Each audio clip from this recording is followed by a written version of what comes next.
Ketua Dewan Lingkungan Hidup Kota Makassar Melinda Aksa meresmikan sentra tukar sampah dan 50 urban farming di Kecamatan Talo.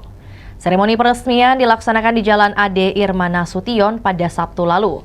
Dihadiri Asisten 1 Pemerintah Kota Makassar yang mewakili Wali Kota Makassar, Munafri Arifudin, Camat Talo Andi Husni, anggota DPRD Makassar Basdir, serta jajaran lurah serta RT RW se-Kecamatan Talo. Dalam rangkaian peresmian tersebut, Melinda mengecek langsung sentra tukar sampah yang terletak di Jalan Insinyur Haji Juanda. Pengelola kemudian menjelaskan tata kerjanya. Sistem penukaran telah dilengkapi daftar harga yang terintegrasi secara digital sehingga memudahkan masyarakat.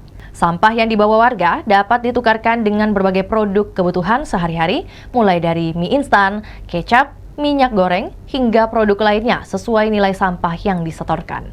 Melinda mengapresiasi langkah cepat pemerintah Kecamatan Talo menghadirkan fasilitas penukaran sampah tersebut. Menurutnya, fasilitas itu sangat berguna bagi pengelolaan sampah masyarakat karena warga kini memiliki tempat yang mudah dijangkau untuk menyalurkan sampah yang masih memiliki nilai ekonomi. Ia mengatakan terobosan tersebut cukup baik untuk mendorong masyarakat memilah sampah dari rumah. Sebab selama ini masih banyak warga yang belum mengetahui kemana harus membawa sampah yang masih memiliki nilai jual. Itulah tadi berita Hot News kita pada hari ini. Saksikan berita Hot News lainnya hanya di kanal YouTube dan Facebook Tribun Timur. Download Tribun X sekarang, menghadirkan lokal menjadi Indonesia.